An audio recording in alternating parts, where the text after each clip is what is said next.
show. Wow. Sorry to amp up the energy a little bit. You were sitting, we were waiting for you.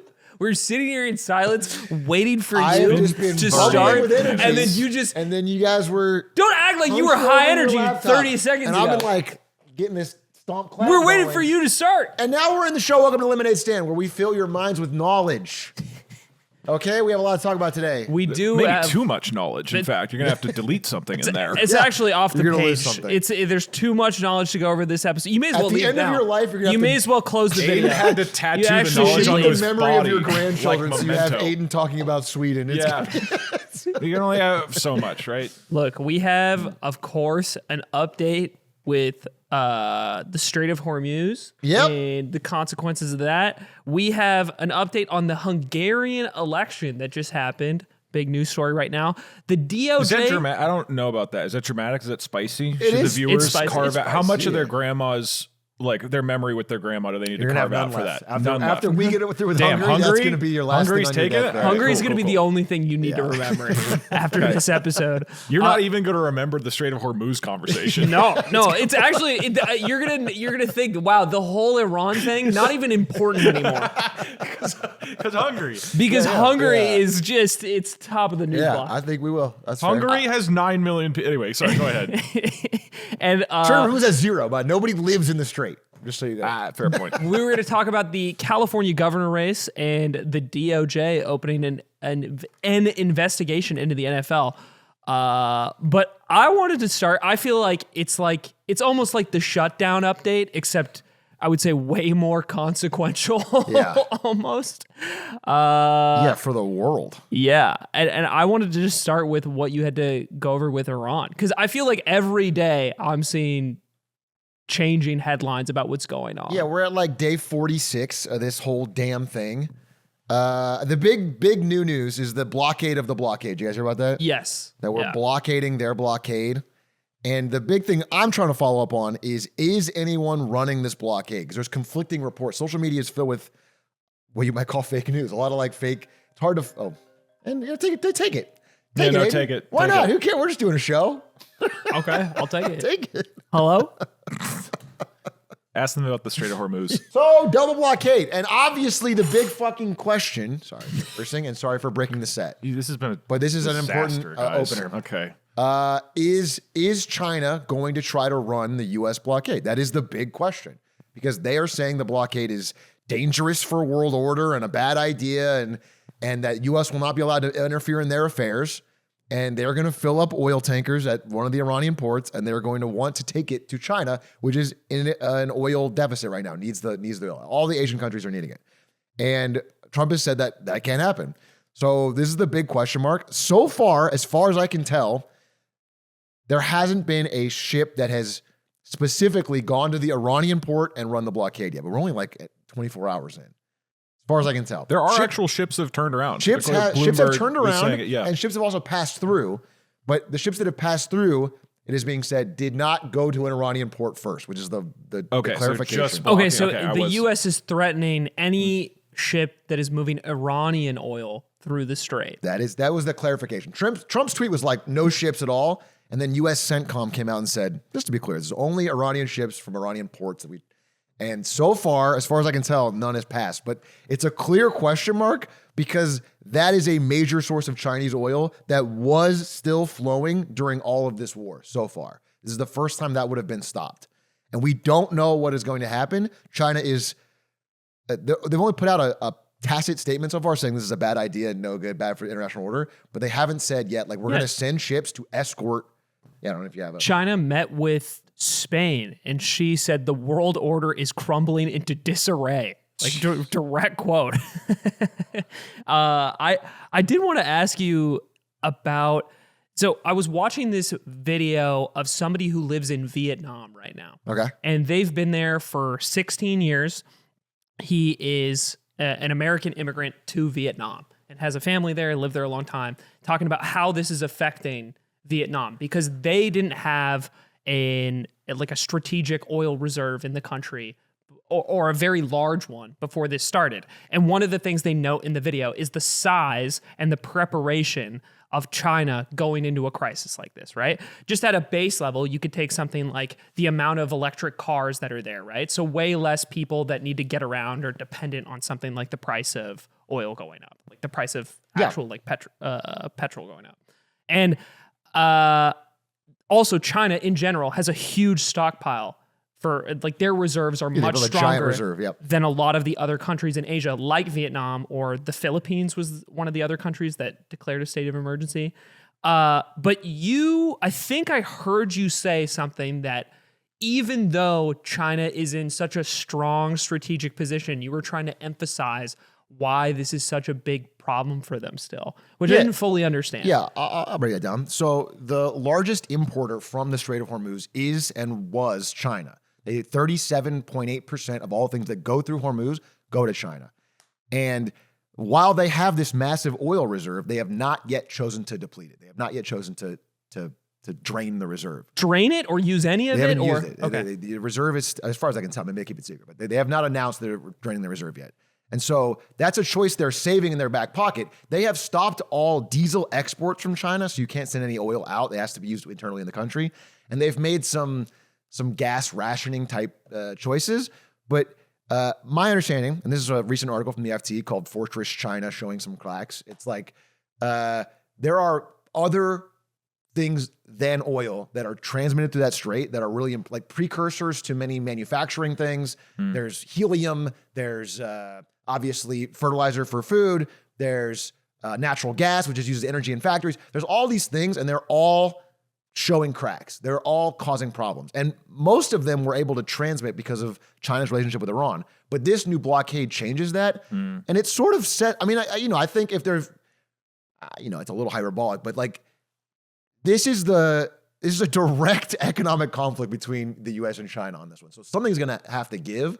It can't last that long before China is openly saying, we're going to send ships and this is ostensibly to punish Iran, right? But the beneficiary of Iran being able to use the strait would be China. And so now they're the ones really getting fucked on top. Okay. It's a weird thing because strategically, if this wasn't going to China, it sort of it makes more sense than Donald Trump. I don't think we should be in this war, but this is more sense than other plans because before Iran was making more money than they were making before the war. Like the war started and the price of oil spiked and they're just shipping it out at a markup.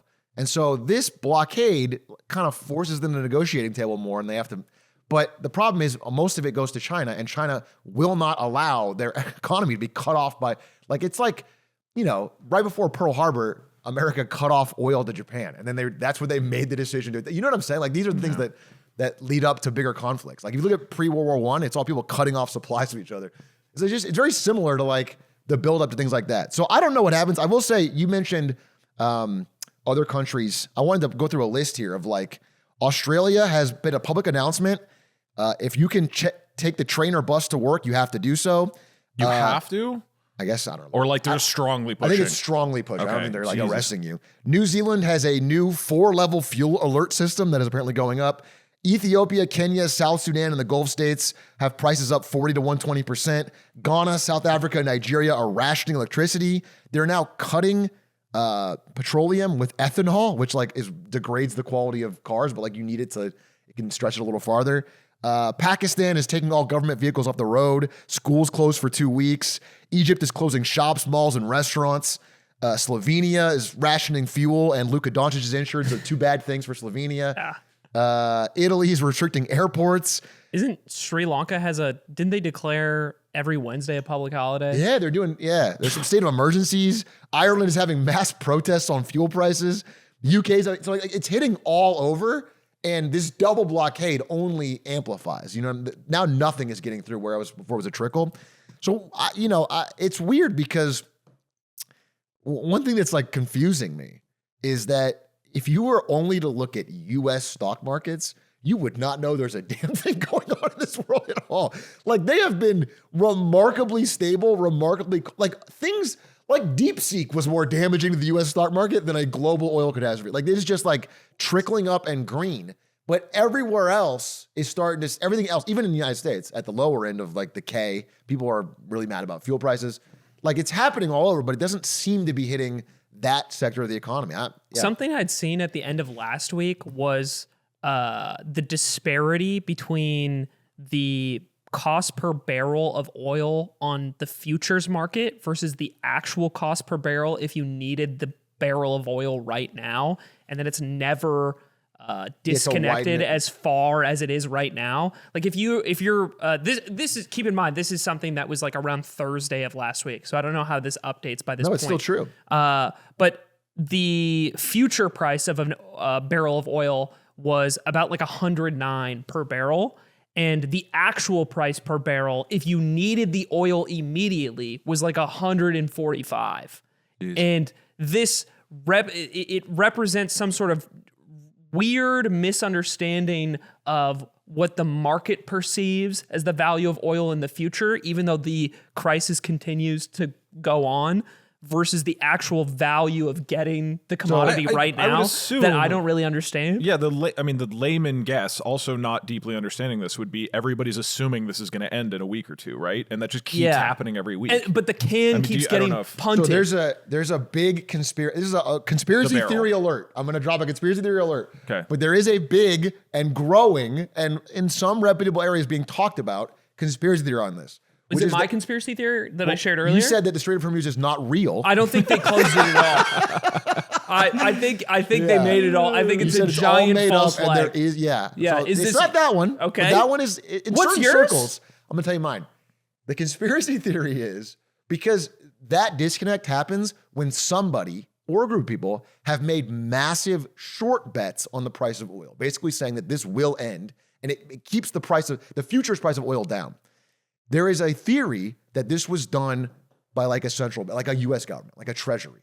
Like that is the person that has the financial resources to make such a massive, consistent bet that pulls the futures price of oil down to make things seem okay, keep things all under wraps, and hopefully, in their mind, it all ends. But if it doesn't end, it's such a catastrophic loss of money, the bet you've made for taxpayers, that it would be disastrous and whatever. So do we make money if the thing ends? If it ends, I suppose maybe we do. Okay. So that's how we solve the deficit. So yeah, we could solve the deficit. Okay, cool. Again, this is all unconfirmed. I am not ascribing to this theory. I'm just saying I've heard it from more reputable sources as the weeks go on, because the bets are so large and there is such a big disconnect between the digital price of oil and the physical price of oil. Okay, maybe does this match up with when I was looking into the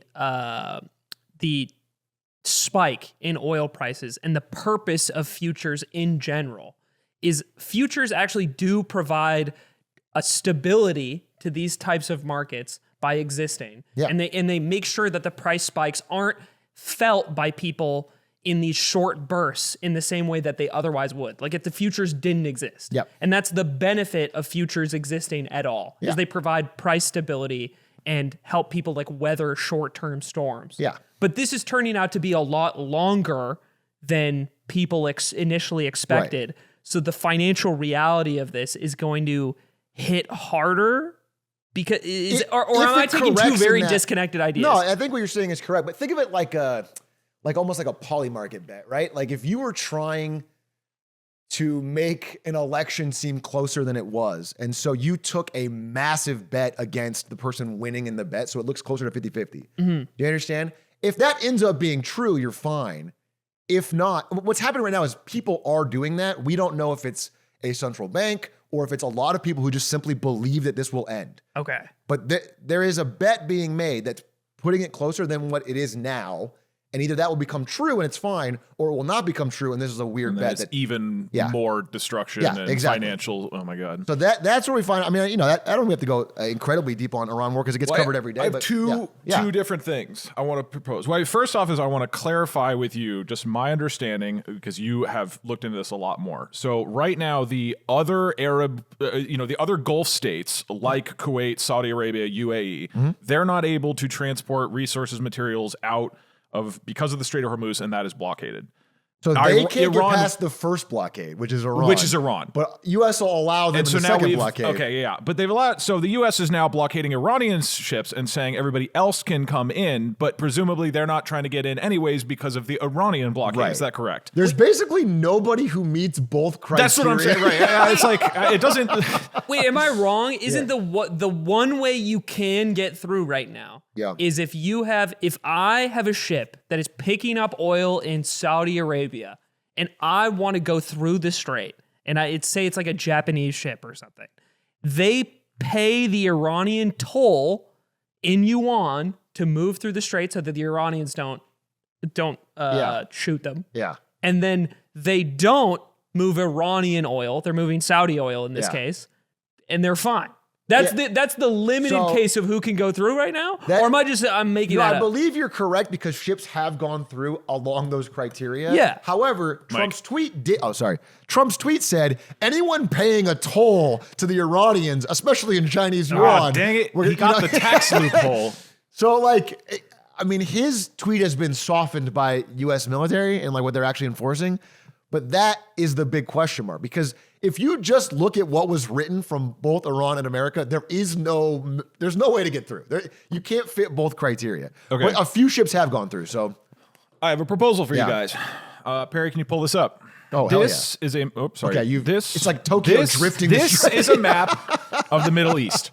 So the obvious problem, right? This is a giant. I actually thought your solution. It was like, what if it was the Middle East but at a Dutch angle? Right. You kind of roll downhill. Wait, hold on. What if we put the oil on What an if we incline? spilled all the ships out of the Strait? The Middle East. The obvious problem. Strait of Hormuz, right here. However, we have a tool that we have used throughout human history to be able to get boats from one place to another that we previously couldn't. What is it? Water. No, it's a canal, right? If you build a canal, so if we build a canal from the Persian Gulf across Saudi Arabia to the Red Sea, and they are our ally, I see. Boats can go across. Okay. Right? This is the line that should have been. The line. We can just reconvert it. We just Take pour the line, water put into it- the line, make the line They longer. already dug most of the hole for that, right? Yes. So we could They're just. literally, yeah. Okay. Dude, imagine the line was they faked the city, but they were really digging a canal the whole time. And they reveal it now. And They're reveal like, it this now. is our It's like strategic you thought it line was a reserve, city, and we're they using pour it. water. Holy moly. Okay, even if we did this, what's the obvious problem? Even if we did this? The cost, the astronomical No, cost no. That's of building Saudi a canal Arabia. across Saudi Arabia. They're our allies, and it's desert anyways. Why are you freaking out? Shut up, dude. That doesn't make Not any the sense. GDP We built of the Earth Golden could Gate not Bridge afford- in 3 weeks. We can do it if we put our mind to it. You come with an idea and you say, "Dream with me." Yeah. And you immediately And drag I'm it down. I'm the bean counter. You I'm kids shouldn't have oops, an it don't imagination. cost too much. pennies to afford it. It's Saudi Arabia. I'm sure they can afford. They can afford it, dude. They couldn't afford the line. I'm sure they can do it. They couldn't afford the lines. How are they going to afford the 5 times as long? To be canal? fair, this would be cheaper than the line. It's easier to build a canal than a city. It's so much longer than the line. It's not even, I mean, it looks pretty small on the map. The honest problem here, if you look at this, even if you had the money, is Djibouti. Djibouti could just do the same thing as Iran and block the Djibouti Strait, and then we're in the same position, right? So this doesn't make sense, despite what you were saying, Atrioc. You're talking about Djibouti at the bottom there, entering the Red next Sea. to Eritrea in That's Africa. already happening with Yemen. Yemen's already they're already in that. Right. little- So this okay. canal doesn't make So I'm sense. not worried so much about Djibouti breaking bad. So where do we need to put the canal then? Okay. You go through Iraq, Kuwait, Syria, and Lebanon to the Mediterranean Sea, right? Because then Sort once of the boats- safe zone. Once the boats are there, we're scot-free. Okay. So see. and also Kuwait, see. Iraq, we're on pretty good terms with them nowadays. Yeah, Syria, the we're war is chill, over. dude. The only problem here Well, then if is things didn't do well, if like there was any sort of pushback from Iraq, we could simply send troops back in, Yes. which went super well. We bring back George Bush for one last ride to get the canal built in Iraq. We need the Iraq. It's Kuwait, Iraq, Syria, and Lebanon canal. But and Lebanon's super. You called it out. Lebanon's That's the problem. Fine right now. The problem? Lebanon, run by Hezbollah, who's an Iranian ally. That actually wasn't the problem I was thinking of. Gonna close the canal. And they're gonna put a toll booth on the canal. I was thinking of a different problem in Lebanon right now. There is really no place you can put a canal. I think Except, gentlemen, there is one obvious solution. Okay. You go north through Iran to the Caspian Sea, right? We get boots on the ground. We start digging. It'll go right next to Tehran. Okay. And we get to the end. What is the single problem with that? The single The single problem Is that the Caspian Sea is not a sea, it's a big lake. It's a big lake. So that our boats are stuck Imagine in the figuring Caspian that out when you Sea. finally get there. We spend trillions, boots on the ground in Iran, build a canal. Oh, yeah, well, guys. because the government likes to do weekly sprints. You just gotta focus on the next leg of the canal. Boat hits the oh shit. But okay, even if you actually did this and you got the canal, you got all our boats into the Caspian Sea, there is actually a way to get to the rest of the cities, right? If you look there on the map. Through the Caspian Sea?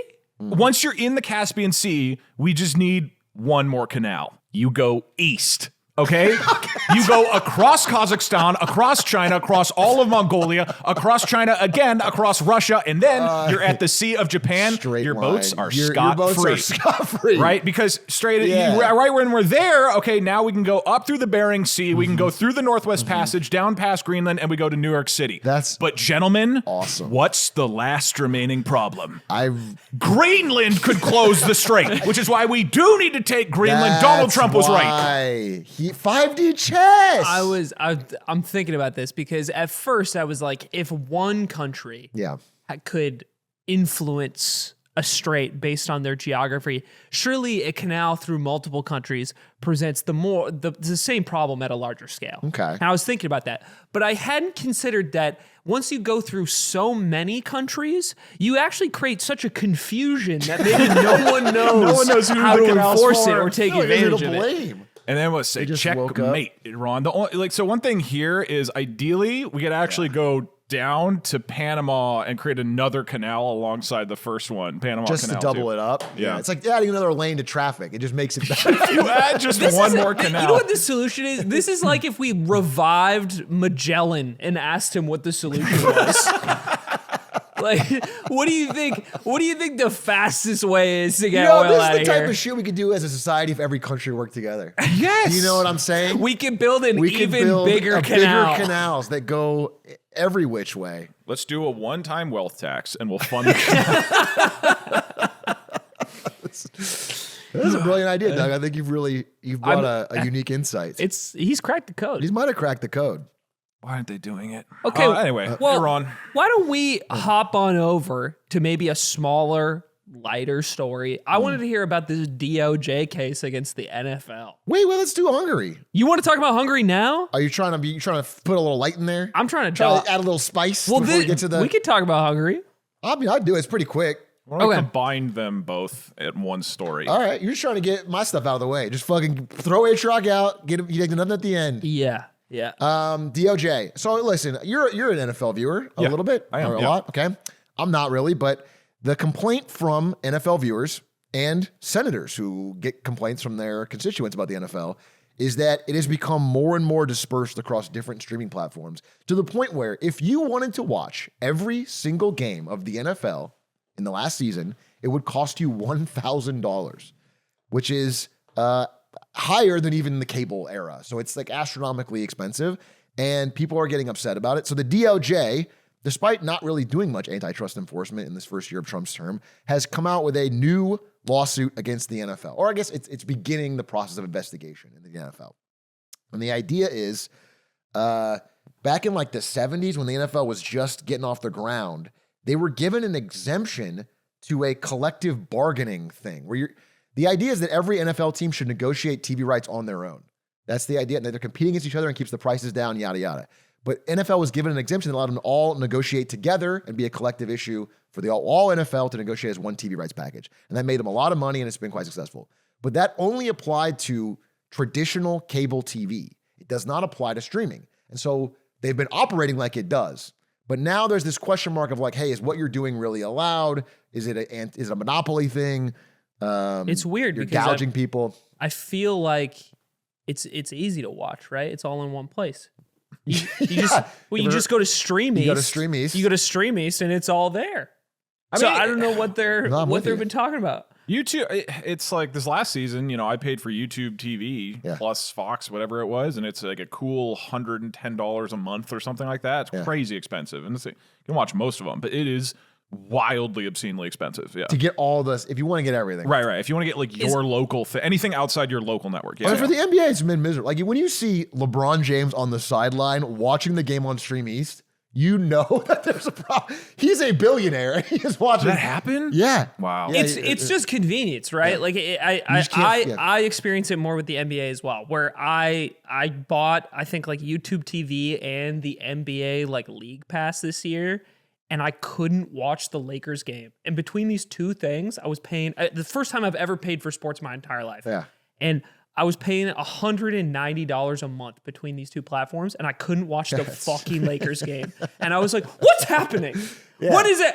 And I gave up. I canceled both. And I'm like, I know what I'm doing from here on out. I did that same story. So why in this specific case, I still don't quite understand. They're breaking, it sounds like with negotiating deals with streaming platforms, they were following the decorum or precedent of the law as it applied to cable packages up until recently, but then they started breaking the law to broker more deals with more streaming platforms. If you are trying to find the exact true legalese reason for this, you're going to be lost, because the truth of the matter is it is mostly pressure from senators who are getting a lot of anger from constituents who have just found this to be horrible. This experience is horrible. It's really kind of a gray area. Technically, you know, in my mind, it's not that crazy for the NFL, which is kind of operates as one org, to have their own negotiation for TV rights. But the way it is broken, basically what the DOJ seems to want is not to like dramatically upend the rules. They're just like, make it cheaper, like make it fine. They're kind of like trying to put pressure on. Yeah, because I'm not understanding. Like the NFL, it's a company, right? It's an entity, right? So how do you tell it that it has to break up into multiple? That just seems well. Strange. The way it was prior to this ruling in the 70s was like each individual team technically owns their own rights for their games. So you're just preventing the teams from bundling together. Yes. Okay. And so they've been collectively bundling and negotiating as one entity, which technically is a monopoly, and allows them to, you know, kind of gouge consumers. If they competed, they would probably drive the prices down. Teams would try to have a cheaper package than the other team to get more fans or whatever. That's the idea. But they don't have to do that. And they possibly should have to do that with streaming.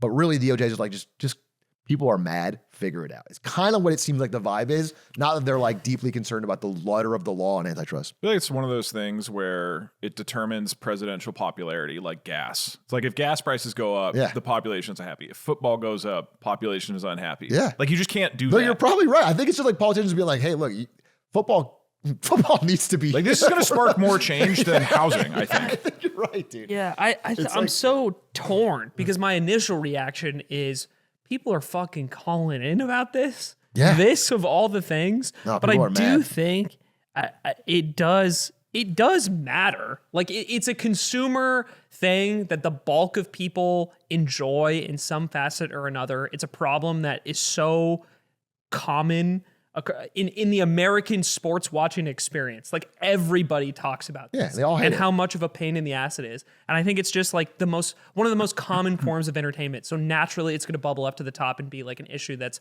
pressing enough for some people to bring up. And it's like, this is something that I think government exists to address. I don't think it's high on the priority list of all the things that we have to fix. I think this is number one in America. But I don't want to just like turn my cheek and be like, this is stupid, because I do think I think it's a tangible thing that makes people like happy or sad in a weird way that has real cascading consequences for people. No, I'm with you. I think people are, especially in crazy times, kind of turn towards escapism a little bit. I've turned towards basketball more this past year as like a complete outlet away from the news, and I've really enjoyed it until Luka got injured, and then I was like sad on both sides. And I really think for some people, the NFL is like that, and it sucks that it's like gotten exponentially. Like, the prices are exponentially more expensive to keep. Atrioc, the morning of, he's reading our NBA. He's like, sees the Luka headline. He's like, fucking goddamn. No, I was distracting myself with Iran war updates. Fucking. So now Iran war is your. I hope we. Yeah, that's my escape. I hope we Safe- bomb the safe fucking space Strait. That's away you, from dude. Luka You're getting Doncic. mad. Like, close the fucking Strait, bro. I need something to I feel. think that's the real reaction pipeline that I kind of see. It's like when we were talking about on the last bonus episode about the layers of financial or social discomfort that kind of mount on top of each other. And with something like this, like if you're sitting at home and like inflation is forcing the price, like the prices of everything in your life is going up. It's harder to meet your like mortgage payment. Maybe you just got laid off. You finally get to the weekend. You want to watch your local team's baseball game, and you open the YouTube TV app that you can like, you're putting all of your free money into that costs $90 a month, and you can like barely keep this on as you canceled your other subscriptions, and then you can't watch the game without adding a $20 Peacock add-on, and then you phone your representative because you're fucking pissed and your life sucks and you can't watch the fucking stupid game. Like I see that legitimate path of this being a form of entertainment or escapism that people want in their lives, and it's immensely frustrating to access, and it just builds off of everything else that is shitty right now. Yeah, I do think from my reading is like they haven't really figured out what they want yet. The DOJ, like it's more of like just the anger, and it's putting the pressure on, opening the door, be like, figure it out. We'll see. Yeah, I don't know what'll happen from this, but yeah, interesting. That's the update on that little thing. Support for Lemonade Stand comes from Samsara. I'm gonna be honest. I'm looking at this ad script, and I'm realizing that every company we work with uses me as the example of to make fun of in the ad read. That's what I read here. They say that I could have made a mistake while driving, maybe, or allegedly made a mistake while driving, which I would never do. I'm a perfect driver, and everybody knows that.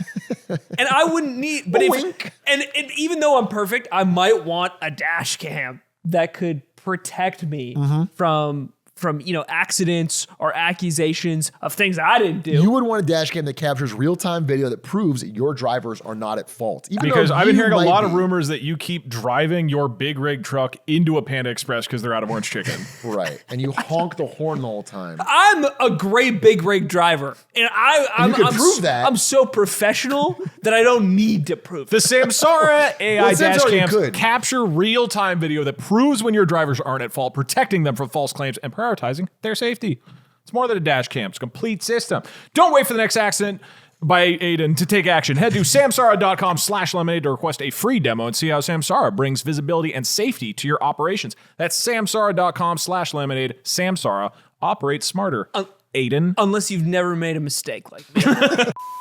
Well, we could turn the page and go to Hungary because they just had an election for a new prime minister, a new party into power. And I'll keep it real. Viktor Orban, the former prime minister or the current prime minister until June. He's cool. He's a chiller. He's like he's a viber? I think Hungarians wouldn't call him a chiller. Oh, because it's a different word in their language. That's they would call him something else in their language. I'll give you that. In Hungarian.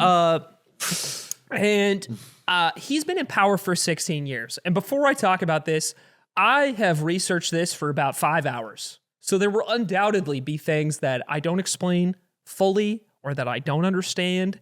But I'll try to break down why this is a really significant election and why you may have been reading a bunch of headlines about it. So Peter Magyar won the election over Orban, who has been in power for 16 years. There has been an enormous positive response, especially in like a city like Budapest. Finally, Orban being pushed out of power. And why is this such a big deal? Like, why does this election matter so much? Orban, for one, was incredibly corrupt. Like, it it is well understood that this guy put friends and family members into huge positions of power. So he's a chiller. He helps out his Giga homies. chat, bro. Positions to make extraordinary amounts of money. A common Adam example. Sandler does it, and he's the coolest actor of all time. Victor Orban does it. He's the corrupt leader ruining. Okay, Yeah, LeBron plays with his son. Like, come on here. Orban was doing a little more than getting his friends on Grown Ups too. Like, for example, a famous friend of his was Lawrence Mizaros, a friend of his that after he came into power in 2010 became extraordinarily wealthy in a short time after the election. In just 5 years, he doubled his wealth year over year, saw I believe 1,000% return on his wealth in a time period that Mark Zuckerberg and Musk's only went up by 600%, becoming a multi-billionaire. You should have good investors in your circle. And this is a guy who was understand. this was a guy who was not wealthy prior to his friend getting into power. And then he suddenly became connected to construction, banking. But you hate the American dream. He saw his friend succeed and had a Grussel do it himself. Yeah, he was inspired. He was inspired. Yeah, that's if all I I'm were to saying. give him the benefit of the doubt, we could say he was very inspired. But there's been other examples of the corruption. Other things with Orban and people connected to Orban, diverting public funds to foundations, family estates. Misusing European Union funds that have been sent to the country. Also, another huge scandal that I was reading mostly before we started the episode today was the cover-up of a sexual abuse scandal in a Hungarian public school where the director of the school had been abusing young boys for, I think, over a decade. And many children victims to this person. And the deputy director to the person that was committing the abuse helped cover up these crimes as well. And both of these people got sentenced to prison. The abuser, incredibly, only sentenced to 8 years in prison, Yeah, which it's insane. absolutely telling us blows before. my mind with the scale at which this person was abusing children in this school. Basically, another person in the political establishment under Orban, President Novak, issues pardons to people involved in this sexual abuse scandal. And in Hungary, you don't have to issue pardons publicly. They don't have to be public information. And then it was leaked to the press like a year later that this had happened. And this case spreads like wildfire, that Orban knew about this, that these pardons was issued to these people that helped cover the sexual abuse in the school. And it was a huge, one of the huge things that inspired the rise of the opposition in the buildup to this election. Like one of the massive scandals that had hit Orban among all this other corruption that has existed for years. And then the other thing he's done is just ramped up control of state media. So Orban has and his allies in Hungarian business or in Hungarian politics have helped acquire media outlets over his time in power so that he has more and more control over public messaging in the country. And this has been especially effective in the rural areas of the country that have less access to TV channels than the more urban cities have. And I'll kind of clarify why this really is important, this control over the rural areas in a little bit.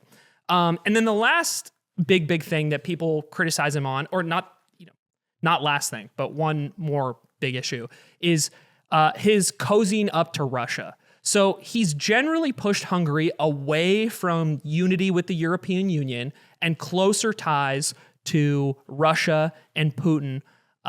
One of the benefits to this has been cheap Russian fuel that they began heavily relying on. And this is making a deal with Russia, buying their oil at really low prices. And for a while, the benefit or the trade-off that citizens saw was like, oh, we have really cheap energy in the country. But after the Ukraine war comes into play, energy prices spike. And even though they still have a deal to get Russian energy at a lower price, they still made it more expensive and rose with the global surge in energy costs, right? They built in a margin that they didn't need to, that specifically paid off Orban's government. Like they benefited from a huge spread on the Russian gas through that period of time. You gotta get a taste. You got to get your cut. You gotta get your cut. While refusing to receive energy from any other parts of the world and in like any significant capacity.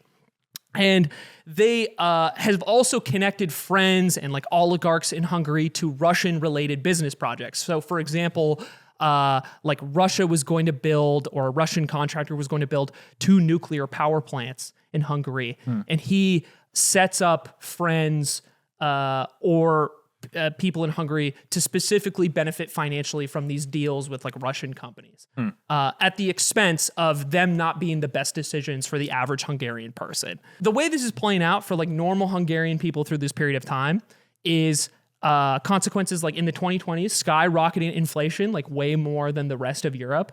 They aren't on the euro, by the way, even though they're in the EU. They have their own currency. Wait, can I talk about that just a little bit? That's the one area I do know about. Yeah.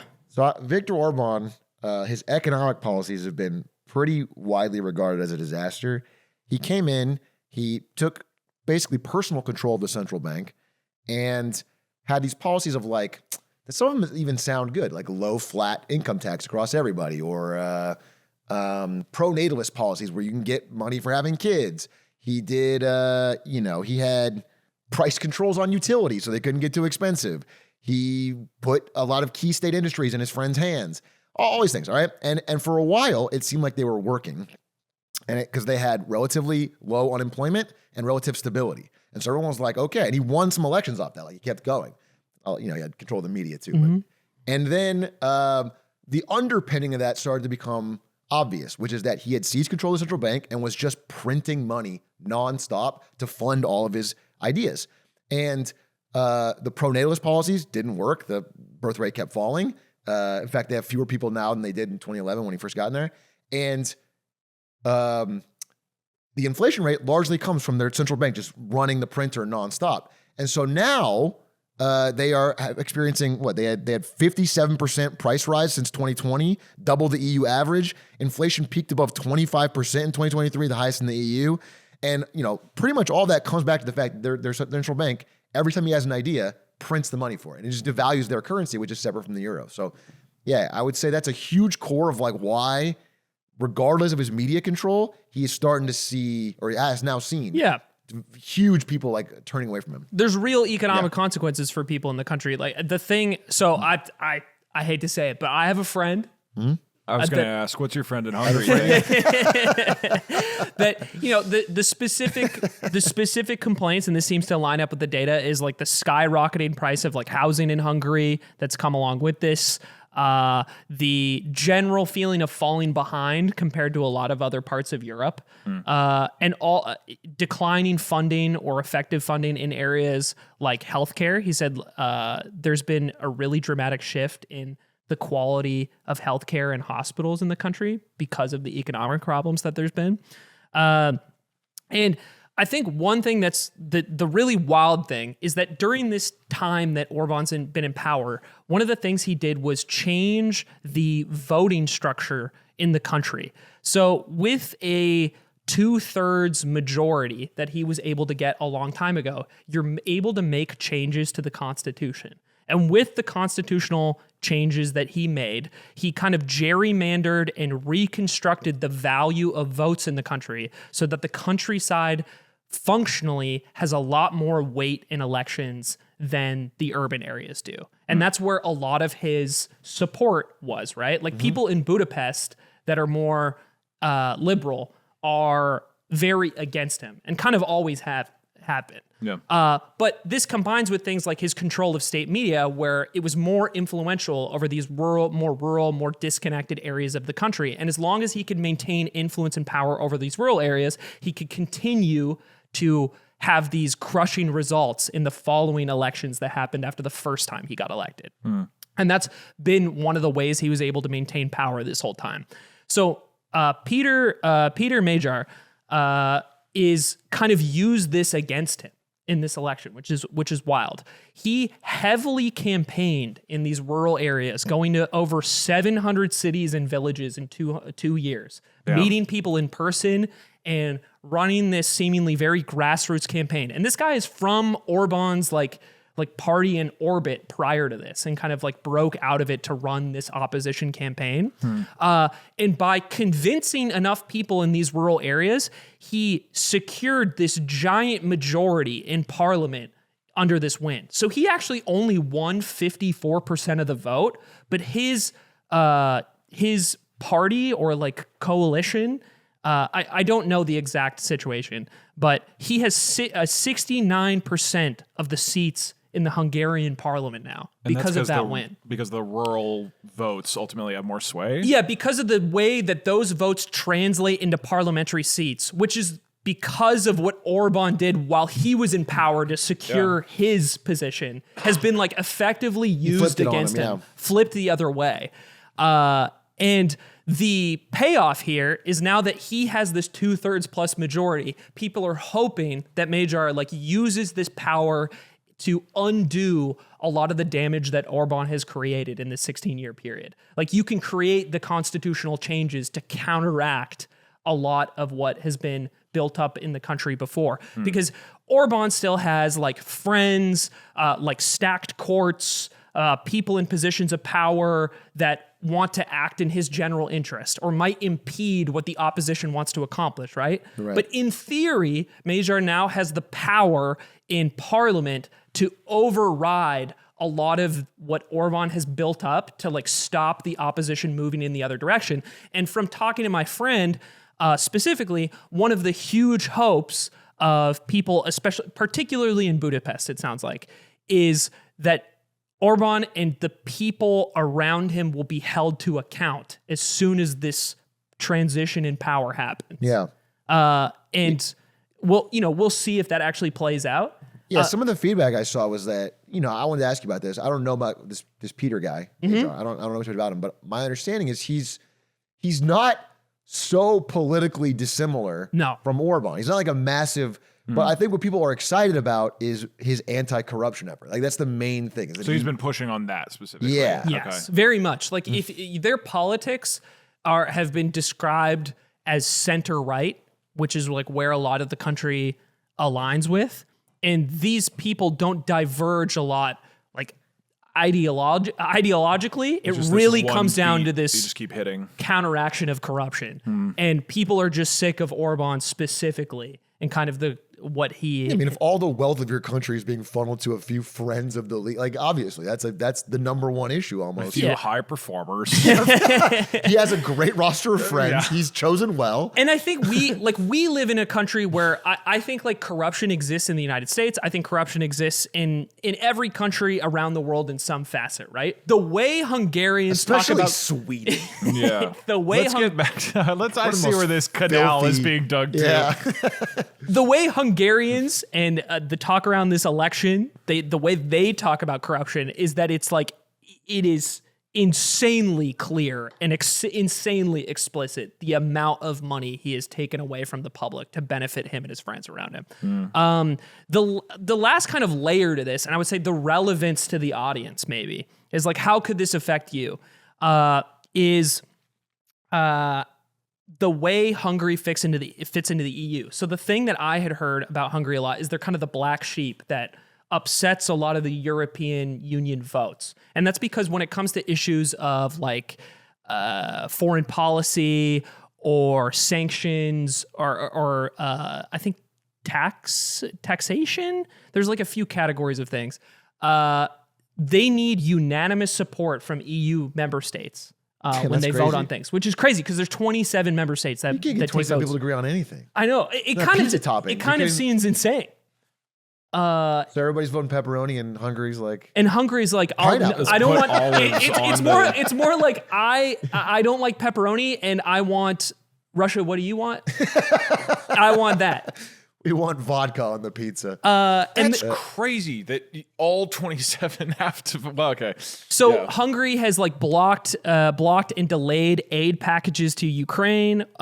They have recently there's been leaked phone calls of their foreign minister calling the Russian foreign minister during closed EU meetings and leaking the discussions of the European Jesus Christ. Union closed meetings. This just came out like this year, and then direct conversations between Orban and Putin as well. So that's been another thing that like rocked things before this election is the degree to which the Orban administration is like subservient to Russia. And they've been able to hold EU funds hostage before. Like even if they misuse EU funds and the EU freezes them because they're breaking the rules, they're able to leverage the fact that they hold this veto power as a way to like unfreeze those funds and convince the EU to like still give them the money. And they've also been part of an effort to slow down or stop the European Union's sanctions on Russia over time. So I think for the broader EU populace, for anything that Hungary is holding up or the information that they are leaking to Russia, the hope is that this stops now that this new person is in charge. Yeah, the Polish PM said Russians go home right after this election was over. He was like he was jumping in. Like he basically said Orban was a Russian puppet. Go home from Hungary. Basically. Got it. Okay. It's interesting. We read the book Kaput, which was about German politics over the last couple decades. And then one of the whole sections was about how Germany has for a long time been super cozy with Russia, and obviously a lot of oil intermingling, and then the German politicians basically being in denial up until the Ukraine war. And then the Ukraine war happens, and then it's complete and utter, like, we've accepted the truth. This is not a tenable relationship. And then somebody blows up the Nord pipeline, and it's like, even Good job, Joe. Even physically, there's no connection, right? And it's interesting that Hungary seems to have taken another couple of years to be like, no, we are done. We're done with this country. Yeah. Or maybe it's not heavy.Maybe the new guy does the same thing. So that's kind of the fear is like, there isn't a full understanding of what this guy will do yet. I think there's a lot of the Orban or apparatus that's still in place that needs to be dismantled by the new guy and his parliamentary majority. There isn't necessarily this, like on the issue of Ukraine, Hungary doesn't necessarily lean heavily in support of Ukraine in general, just like as a populace. So it doesn't necessarily mean that the EU votes will just 180 all of a sudden. And there's things like LGBTQ rights that have taken a big backslide under Orban that politically, like from the ideology of this position that dominates the country, just because we're anti-corruption doesn't mean those things are necessarily going to change. There's a bunch of scrutiny around those things. But this new guy takes power in June. That's my little like overview of what's going on and like why this is important. I think much like some other things, like even, the president of Venezuela changing, albeit because of outside intervention earlier in the year. I think a lot of these things need way more time to play out to see how it'll actually work. But for average Hungarians, like talking to my friend, reading interviews of Hungarian citizens in Budapest, as soon as this person is ousted, there's a lot of hope of what the future could be. And we'll see what it's like. Yeah, I think there's two U.S. angles to this that I wanted to bring up. One of them is like there's a lot of parallels, obviously, to Trump's situation right now, which is like he's like a right-wing populist, similar to Orban, who's facing pushback from even his own base, not necessarily on his politics so much, but largely on corruption, inflation, economic stagnation, promises not being met, things like that. The promises they hate, it's like the promises are unmet. Yeah. And so I think there is a parallel. I mean, it does, it makes me want to push people even more in America to be like, look, they voted in Hungary. They voted in Hungary and got the result they wanted. You could probably vote here and make progress on the same level. And the second thing I want to say is that a big part of this was J.D. Vance. Not a huge part of it, a minor part of this. But J.D. Vance was sent by the Trump administration to like help shore up Orban's support and like do a big speech. Why? He should have sent it to the other guy. Should have sent JD Vance to the other guy. He should have. Because apparently, based on polling, that knocked 4 percentage points off of Orban's That's polling. what, see? Yeah, which is crazy. And I do think, you said why, and I legitimately think, this is my conspiracy theory again. Yeah. That JD Vance is being given doomed missions because they no longer see him as a successor to Trump. I legitimately think he is being placed over and over. I'm no fan of JD Vance, but he's constantly sent on impossible losing missions where he looks like a total fool. And I think, there's this theory, because New York Times had this big piece come out about the internal struggles about the Iran war, of whether or not to go.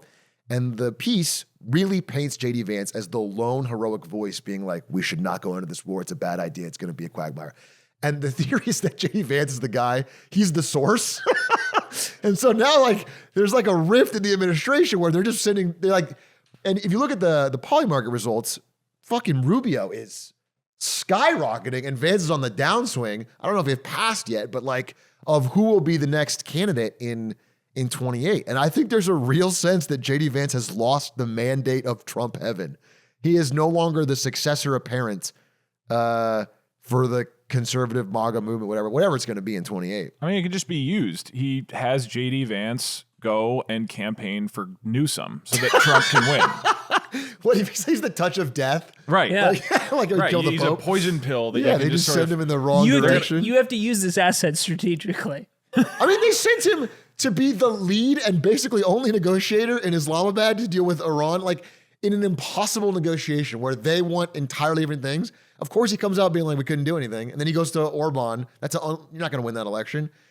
Everything he's being sent to do. And at the same time, they're like protecting Rubio. Rubio only shows up in public for the few small wins. He's there for Venezuela, but not for Iran. He's there. You know what I'm saying? He doesn't talk about ICE. It's weird. It's like, it just feels like there's something moving behind the scenes to put Vance as like this goofy cartoon. There's a slow conversion. I'm looking at the Polymarket presidential Republican nominee for 2028, and there's a slow convergence. It looks like it's not, the past month it's sort of stabilized, but yeah.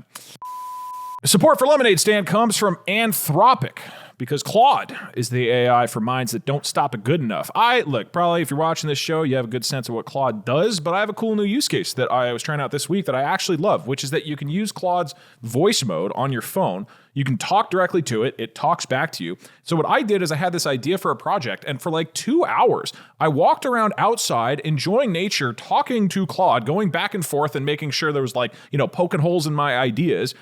Some of the time it actually had some good feedback, but it was back and forth. And at the end of the conversation, summarized everything we had said into a clear document with bullet points that I could then use to reference in the future. And it is like a measurable improvement in my life, because instead of sitting at that computer for 2 hours doing all this, I got to walk outside with my cats. It was great. That's awesome. It's weird because you could just talk to yourself and not remember any of it. That's what I do.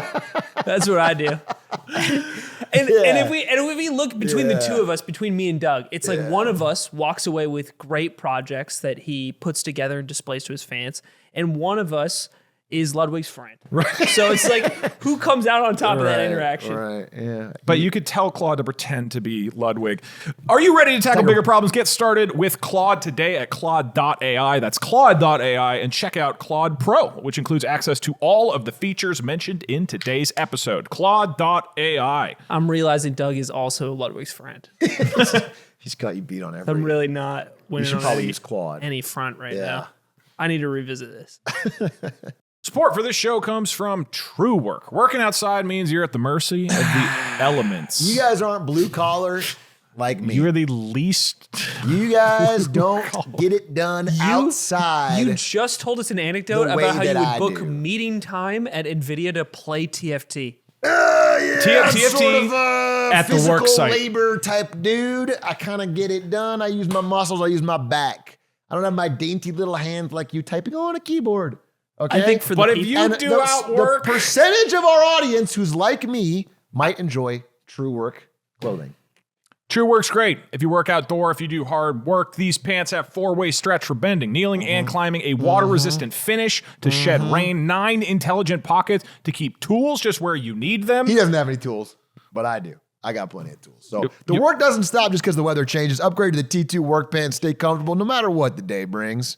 Get 50% off your first order at truewerk.com with code LEMONADE. That's TRUEWERK.com.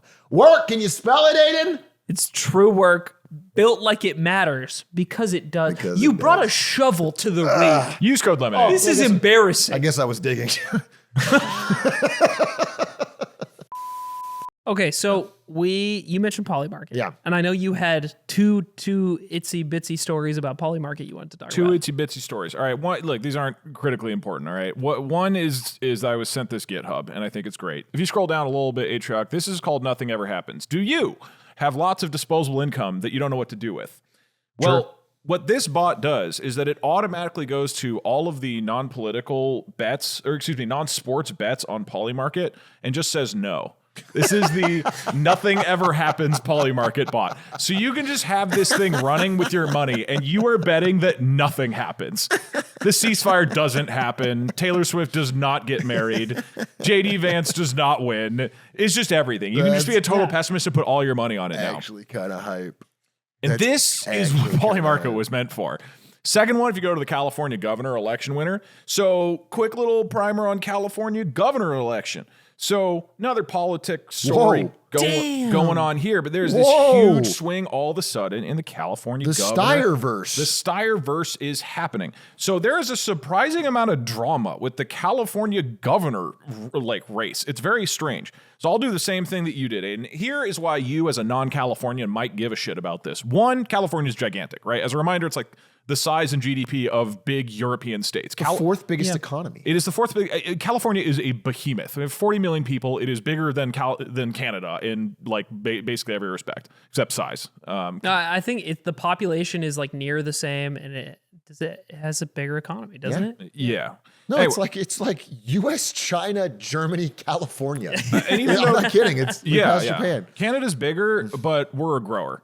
Anyways, so it's cold up there. So. Yeah, not only is it a big ass state, on top of that, a lot of the policy that comes out of California ends up actually influencing a lot of national policy and sometimes even global policy. If, for example, California passes a strict, aggressive AI regulation on all the tech companies that are creating AI in California, that is essentially going to be a nationwide regulation because the companies are all developing it here. They're going to stick to those regulations, and they're going to have to kind of use that nationwide. So this is a pretty consequential election. California is also just broadly seen to be sort of on a downturn recently, or at least that's the perception. Mm-hmm. So what's particularly interesting about this is in 2010 in California, this is a very democratic state, right? But in 2010, we passed a bill. And that bill says that in order to reduce bipartisanship and make it so that it's not just Republicans versus Democrats every time, make the field a little more open, that what we do is we have the primary stage. This is about to happen in June, where anybody from any party can run and everybody votes on it. And then the top two candidates from the primaries move on to the general election. But only the top two, and it doesn't matter what party they're from. Okay? So all of the candidates are running in the governor race. In about 2 months, we're going to do the vote. Top two move on, and those two are who you vote on. Now, this sounds cool in paper because instead of just Democrat versus Republican, you only appeal to your base. You have to kind of appeal to everybody, right? You're trying to get to be one of those top two. But it could be two Democrats, and it could be two Republicans. So what's the world where it's two Republicans running for governor of California, an extremely blue state? Well, what would need to happen is that you have two very strong Republican candidates who are splitting the Republican vote, and you would need to have a lot of Democratic candidates who are splitting the Democratic vote across many different people. And this is exactly what has been happening for months. In the election, you have two Republican candidates who are the clear frontrunners splitting the vote almost exactly even, Steve Hilton and Chad Bianco. Chad Bianco, you can Google him. He looks like the type of guy that in a James Cameron movie would run the machines. Yeah, he's in like the mech suit. He would wear the taking Pandora. And coincidentally, and we're getting all the fuel. He is arguing that we need to boot up fossil fuel production in California. Pull him up. Pull him up. Another one, the other guy is Steve Hilton. This is a God, dude. Holy fuck. You can tell this is the type of guy who like. You've always been a problem soldier, Jake Sully. Dude, this is so fucking funny. When a guy comes into the room and says, they're attacking again, he says, all right. And like puts out his cigar that he was smoking while benching, right? So Chad Bianco, he's a sheriff. His whole thing is anti-crime, anti-fraud, and we're gonna restart a bunch of energy production. Meanwhile, you got Steve Hilton, former Fox News show host, very anti-crime, anti-fraud, pro-energy. Pretty much the same fucking campaign. They're not that distinct. And so that's, sort of working to their advantage. They are sniping at each other, and actually Trump endorsed Steve Hilton. But they can't get a consensus. He's never been a Fox News host he didn't endorse for higher office. Yeah. you know, he did like a weekly like Sunday show. He's not like a mainstay on Fox News, but he's no Tugger. He's no Tugger. He's no Tugger. But these guys are actually, these two Republicans are actually so split that the California GOP is not endorsing either one of them because they can't get above 60% of the vote. So it's like exactly split, even after Trump's thing. So this perfect horrible storm is brewing perfectly. You have these two guys, and then on the Democratic side, you have a bunch of candidates that are all polling in like the single or double digits and no clear front runner. That is kind of changing just now. So you guys might have heard about Eric Swalwell. Yeah. And he's been accused of sexual assault by a number of women. So up until last week, you had Eric Swalwell, Katie Porter, Tom Steyer, Matt Mahon, Xavier Becerra, Betty Yee, Tony Thurmond, Antonio Villaraigosa. I'm probably saying that wrong. You had at least 8 candidates who were all genuinely viable, splitting it up. And this is, of course, going into this 2-month thing where you might have the disaster. None of them are like agreeing to drop out. All of them are like sticking in it and fighting it out. So a couple interesting updates very recently. Eric Swalwell was arguably the lead, although polls all make it different. Up until a couple days ago, he's accused of sexual assault there's a CNN report, there's a San Francisco Chronicle report. He has since dropped out of the race.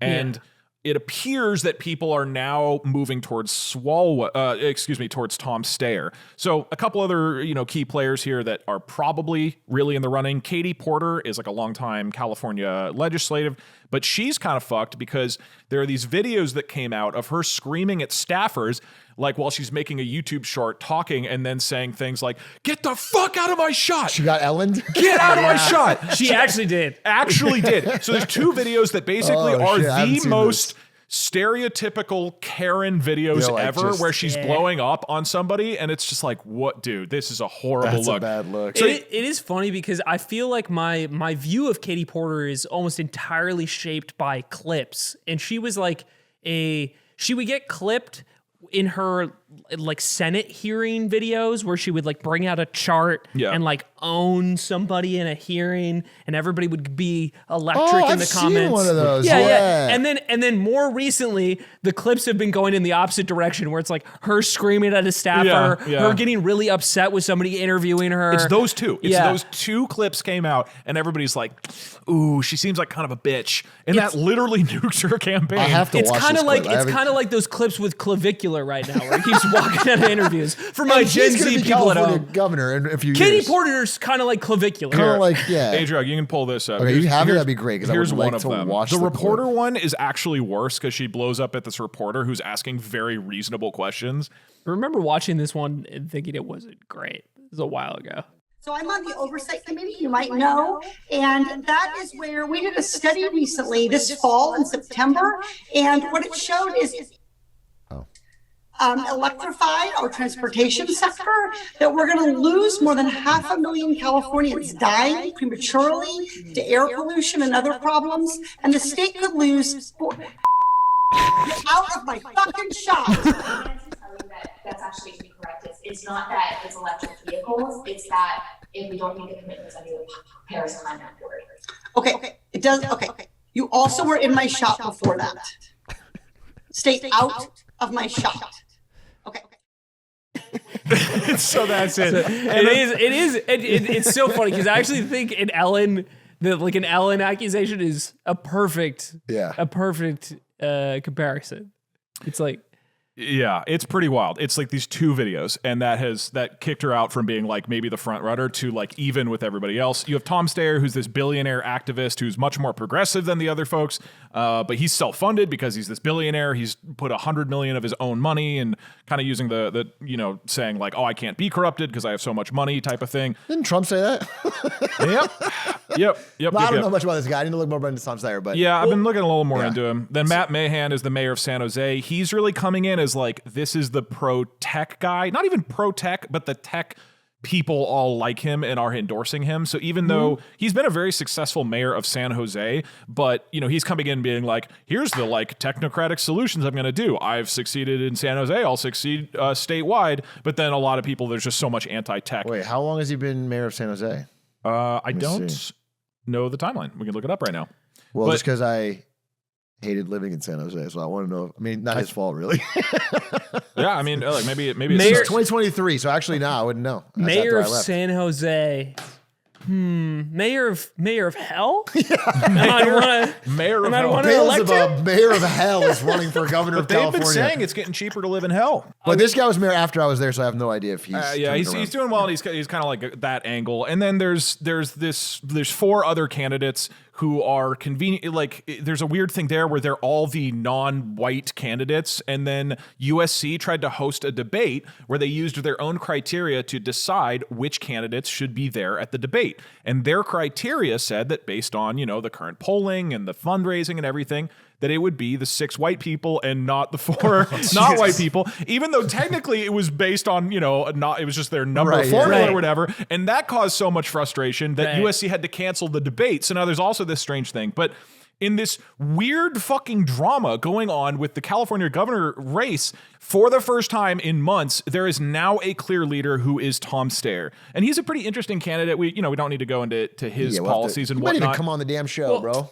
Yeah, so you could see Polymarket is, again, this is what people are betting. But with polling sites, as of a couple days ago, he's polling at like 13%, and other people are 11. Polling would indicate that it is still an absolute crapshoot between what is still now 7.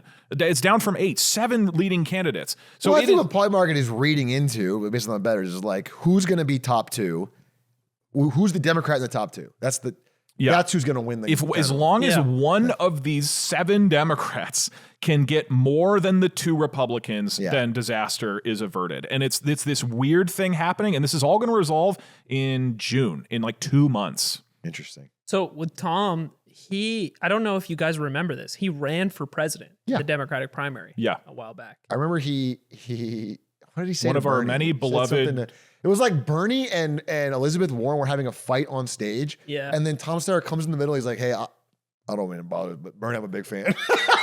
And like he's yelling. I remember That's that. the only clip I remember from Tom Steyer. So I think we might have an in here because actually one of my closest friends worked on his presidential campaign that year and then was his PA for years after. Well, let's get him on the show. So I think You got a friend in Tom Steyer? Yeah. I mean, I'm 1 degree of separation away. Yeah. So maybe I'd be curious to learn more about what his actual platform is. I think anecdotally, he's the only one that I've seen campaign ads of on TV. I'm not keeping a close eye on things, but on, I don't know, like a Lakers game will be on and like you'll see Tom Steyer's ad. Come They're up. not on piracy. It's on that. Oh, that's weird. You're missing out. You got to get these Tom Yeah, Steyer ads. you're missing the Tom ads. No, he's got some really. So that's interesting. tech people have said if Tom Steyer is elected, it will ruin California. So that's the kind of like he's pretty progressive. He has things. It's a lot of like energy focus. He's been doing that for a long time. Yeah. But a couple of really notable ones. One, a lot about increasing taxes. So a lot about affordability. All the candidates are talking about affordability nonstop. And then he wants to push for single payer healthcare, like change California, get rid of private insurance, and have it be a single, which would be extraordinarily hard to do legislatively, but. If he pulls it off, that's Pulls it up in crazy. California. It's a cool model for the rest of the country. It'd be interesting to Yeah, try. absolutely. So this thing is weirdly dramatic and interesting and weird, and we're gonna see what happens. And the absence of this guy Swalwell, who just got pulled out, who was like pulling in a lot of the traditional left Democrats, is suddenly that's being dispersed, and we're trying to figure out where it lands. He resigned from the House of Representatives He like also a day resigned ago, from right? Congress. Yeah. There was a second person. I'm sorry, I'm blanking on their name. Texas. The Texas guy. Yeah. Two congressmen were accused of sexual harassment, multiple people. I'm trying to get their name. I had it in my notes. Gonzalez, Tony Gonzalez out of Texas. He had a sexual relationship with his staffer who killed themselves after the text messages leaked or whatever. The staffer did? The staffer killed themselves. Dude, after it. that's awful. Yeah, and then this person I guess ignored it and pretended it didn't happen and tried to downplay it, and then it kept being up, and now they're resigning.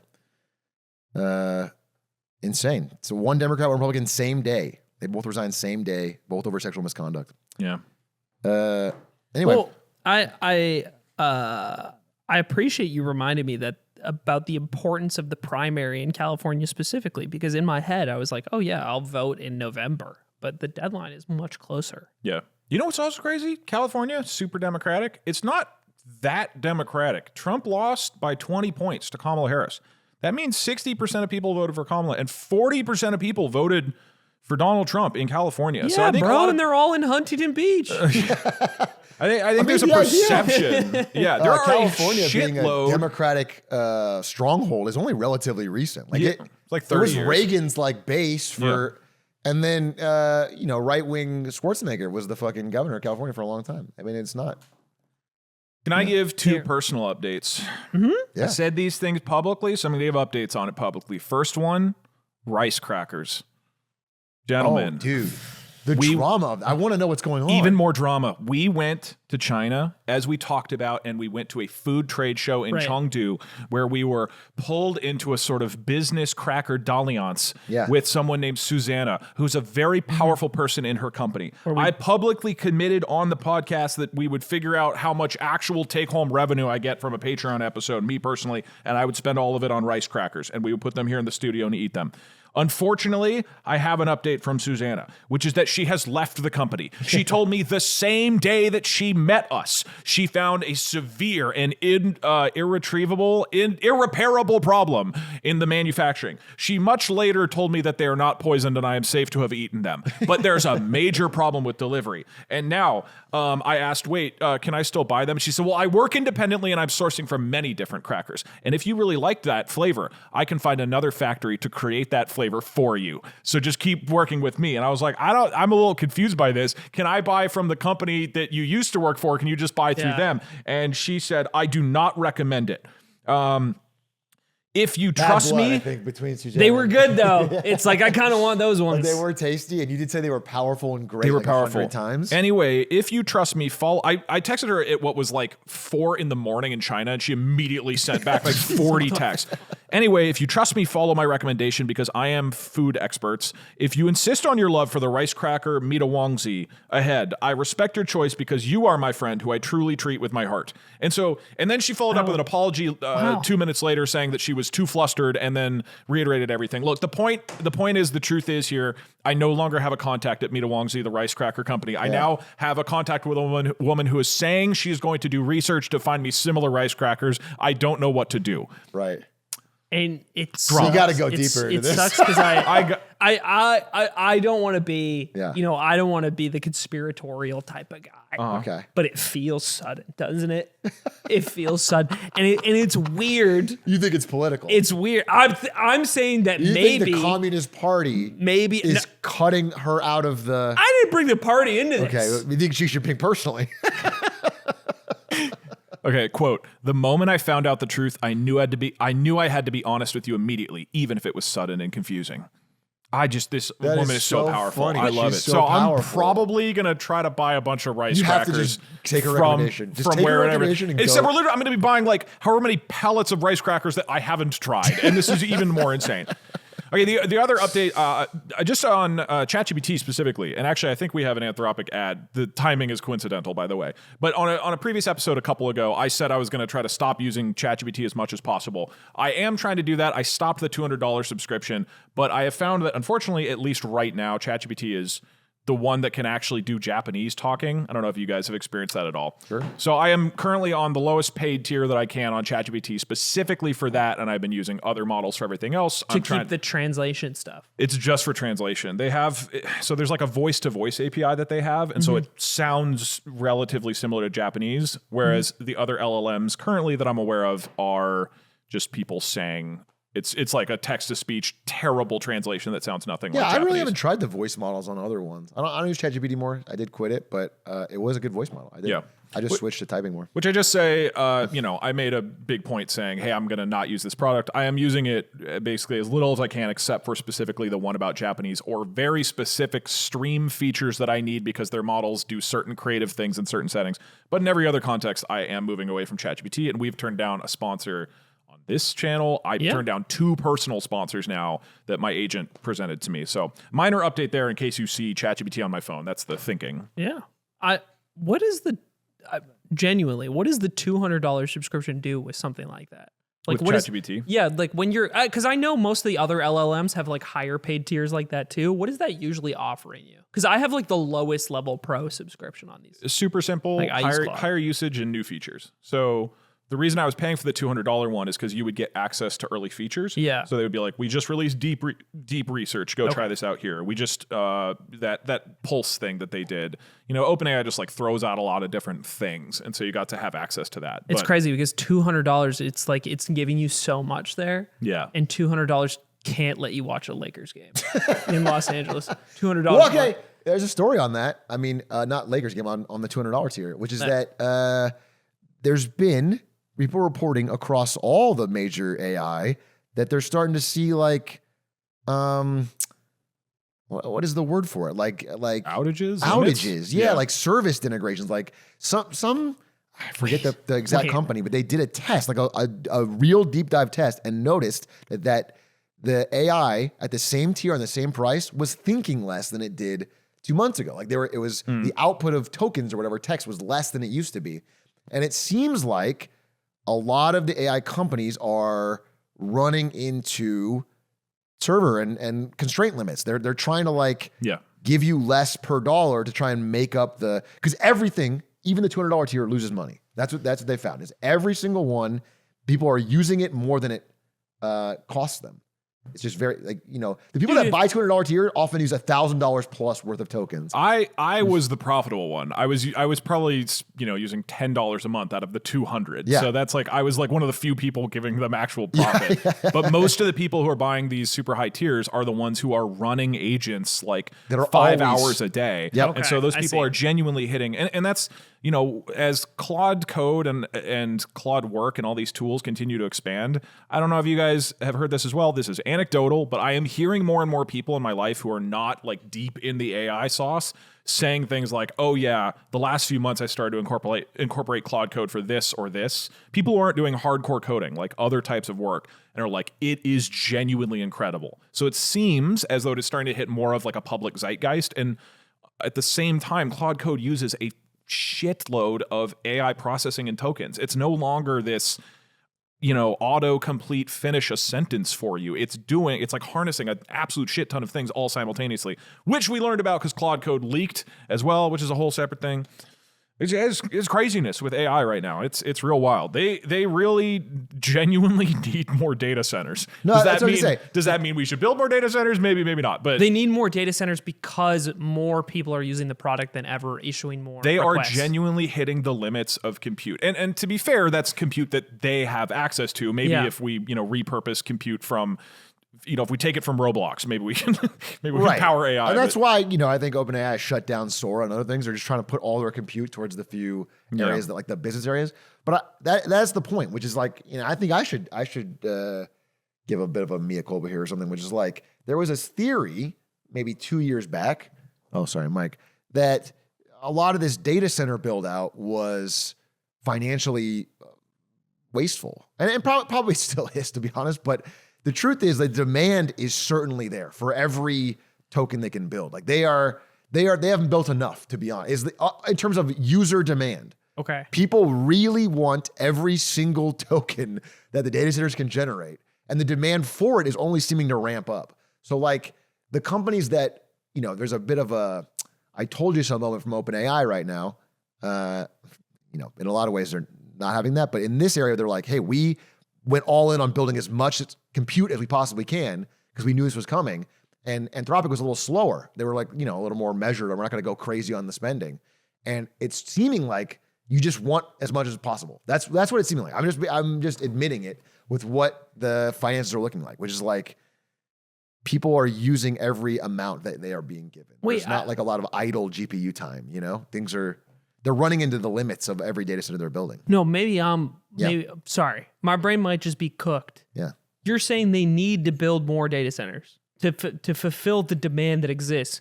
But I believe he's saying we should, regardless of what local communities right. want. And I Necessarily assumed what he I'm meant saying. that. I assumed he And meant we that all know no what matter the needs to be done. externalities, And that's whenever I talk about data centers on the show, keep in mind that I'm saying it with that I don't caveat, care about yes. negative externalities for You local and I communities. wake up every morning, we pour out 10 gallons of water Whether into it the be street. whether I it wake be up and I the look at a list of the- externalities and say those are stupid. Yeah. the passive noise that the facilities make Yep. that harm people's brains and well-being, Yep. or the pollution or Yep. the use of Yep. water. Yep. I don't care. Yep. I don't care. Yep.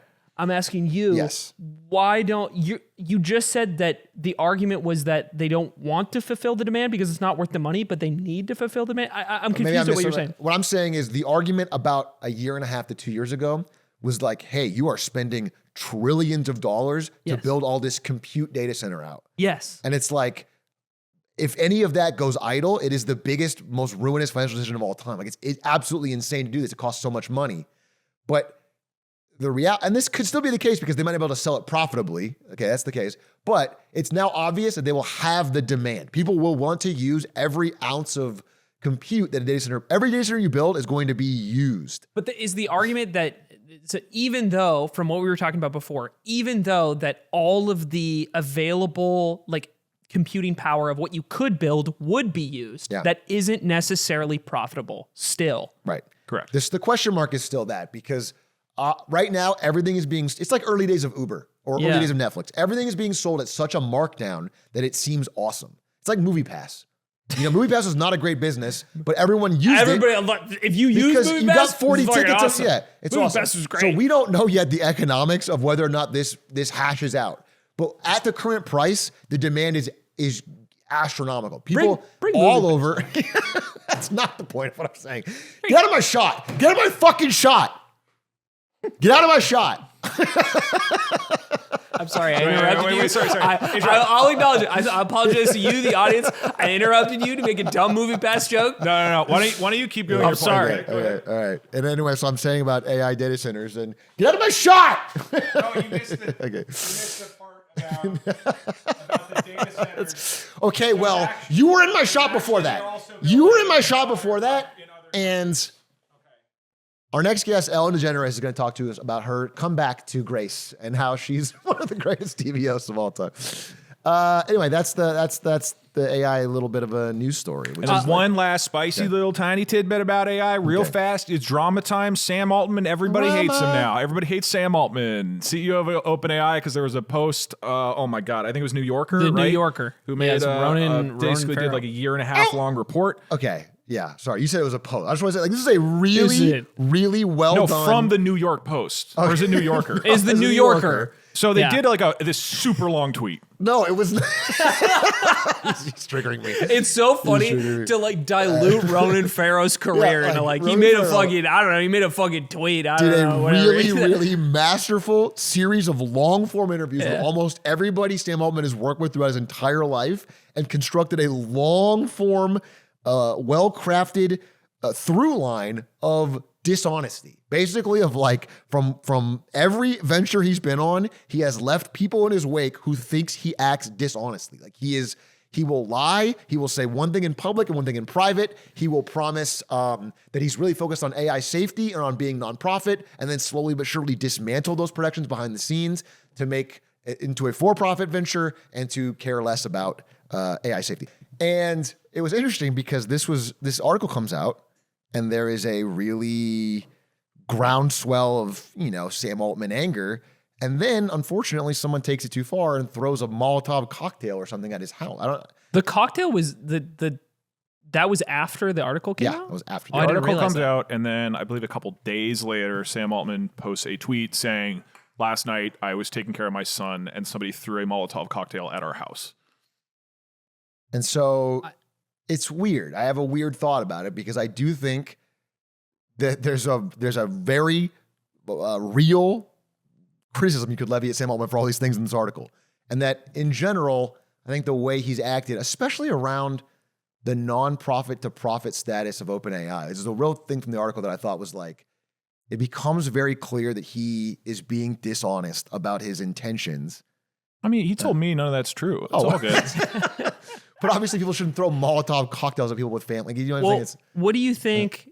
Because I watched Rutger Bregman's video about kind of the same topic, right? Oh, I didn't see this. It's on my watch list. I haven't seen it yet. Yeah, What's the and takeaway? and I think I would say one of the major takeaways from that video, and I take it this article from what you're saying as well, is during that period where the board removed him as the CEO, and there was that giant pushback, which we actually talked about, I think, on this show after it happened. Maybe Because it was like maybe I did a big egg clip. wasn't it months after? I remember talking about it, but it was like it might have been long after it actually happened. My It favorite would've part been was long when they put after. the old Twitch CEO in charge for one day. Remember that? So It was a while, but anyway. he basically says that the board, in the light of all of this information, was clearly right to do that at the time. And I wanted to know if both of you, as having like more insight into this, because I haven't read the New Yorker article. Do you agree with that sentiment?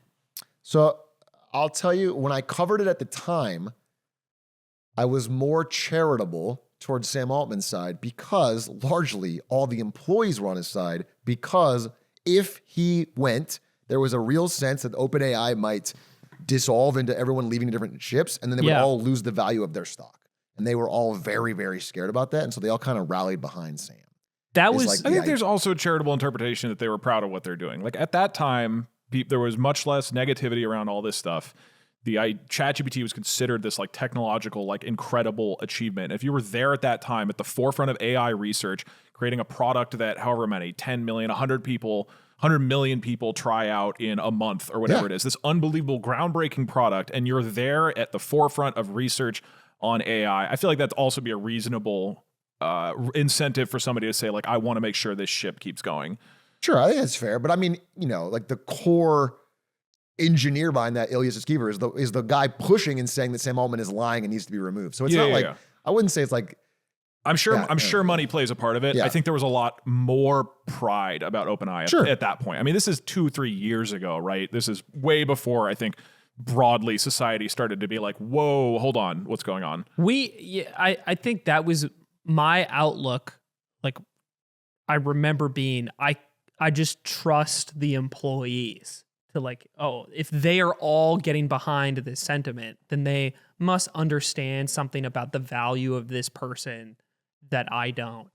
So keeping this guy there is probably strange. the right call. But that was all I understood, But after this article, I mean, it just makes it clear that the people who are closest to him, which is the senior level employees, were the ones who wanted him out. And the lower level employees who basically had stock vested and thought he was a leader. Like, things were working. Broadly, it was working. Like they were a successful AI leader. Was like, don't rock the boat. Let's keep this going. Yeah. So it's a weird disconnect. I can't say that I have a concrete answer, but I do think it is. It doesn't paint a flattering picture of Sam Altman, to be honest. And I will say, even tech side, I really like Ben Thompson's trajectory, has been way more critical of OpenAI's choices lately, as they seem to be just flipping. Like they recently announced a huge pivot towards the corporate side of AI way more, because they've seen Anthropic succeeding in that area. And it's a weird choice because they were the leader they were like the Google of AI. Like they were like the consumer facing one that was doing really well. Mm-hmm. Now they're kind of deprioritizing that, trying to go another direction. They've had all these different other pivots. They had the adult chatbot, which got canceled. They got Sora, which got canceled. They had ads, which they brought in like meta tech people to do, and it's like been largely keyword based and pretty bad. Right. Like they just haven't seemed to land on a direction yet, and it's questionable. So we'll see. Did you rehearse all of this after we got the Anthropic sponsorship? Did you? Who's doing a great job is no, I genuinely believe this. I believe this all. I think OpenAI is making some missteps business wise. Timing wise, it seems suspicious. If I wore out a giant Anthropic shirt or like a chain, I'm wearing increasingly gold I don't know jewelry. what you're talking about. I did mention, since we have the fucking ad in the episode, I'll say the one I see people talking about most is like, Claude Code is giving me rate limits. That is the thing I see a lot on social media, is like, hey, I'm using it, and it used to give me more tokens and now it's giving me less. So they're all running into fucking issues. I mean, it's worth saying for people who are not following the infrastructure behind this stuff, that as the tools are getting more advanced, a big reason why it it seems why the perception is that these tools are getting more advanced and people are going more and more, wow, holy shit, this is actually really useful for this job or this job and not just coding. And then within coding, many people going, holy shit, is because there's more stuff happening. Each time you ask it a question, there is more calculation being done. So it seems that broadly, we're getting to a point where it's less about jamming giant quantities of data into the thing on these $10 billion training runs and more about building a product scaffold on top of that. But the product scaffold is going to be using more and more tokens to operate basic things. So I don't know for certain. I don't know why people are hitting limits. I think it's a mix. I know that Anthropic has been also changing limits and whatnot, but these things are happening simultaneously where they're making their products more expensive to use. And so that's simultaneously running into then consumers who want to come in and use it more, obviously. And it's a weird challenge right now. Yeah, I mean, one of the big fears that you're seeing is like, did we just get a taste of something that is genuinely useful on some level to consumers? Yeah. And it's going to end up being in the hands only of businesses. Thanks for that on some level. I appreciate that. Yeah. I listen, I think I have, we've got greater financial resources than most, but let's say I'm at my normal job. Back when I was at NVIDIA, I'm making a good salary. I would probably be using this the same way I am now to learn things. It's a great learning tool. Yeah. Like for example, like at NVIDIA for you would say, Claude, write an email to my boss that everything's still looking good and then play League of Legends for me for 8 hours. Exactly. Actually, the trick to that was I would book a long meeting and then I would play TFT. So you're using it for that reason. And if they charged what it cost them to use right now, a lot less people would be using it. Now, I think they can get those costs down, but like that, it's a real situation where it might end up being mostly like people tried it. They're like, oh, this is kind of useful for my job. And then it finds out that it's priced out and you have to have a corporate account. But then we can cut it with ethanol to make it cheaper. There we go. There we go. I think it's funny because we have I think vouchers to use Claude for free because of the sponsorship that we got. But I lost where the vouchers got sent to us. So I've just been paying. Yeah, I tried the voucher, but it said you already have the tier, so I couldn't. So you couldn't even use it? Yeah, I've just been paying out of pocket. It's a pain. Okay, well, that is the end of this week's episode of Lemonade Stand. If you want to join us for an extra hour on the Patreon, you can go to patreon.com/lemonade stand. I have a juicy topic for you guys on the Patreon episode that I saved. That Juicy I saved Aiden topic. a little juicer topic about Waymo and a video that came out and autonomous driving. Don't fall for it, and guys. A little clickbaiting you. Oops. He's trying to take your money. And he's going to do it shirtless. But if you do it, don't fall for this. I'll be shirtless. Stand up to this. And if you were to subscribe on Patreon, don't do it on iOS. They charge you more. We don't get that money. Don't do it on your fucking iOS device. You want to do it on desktop or an Android. Patreon episode is free in a Waymo in the back seat. You can watch it as long as you want there. Guys, thanks for watching. See you next week. Bye. Thanks, everybody. Bye. Bye.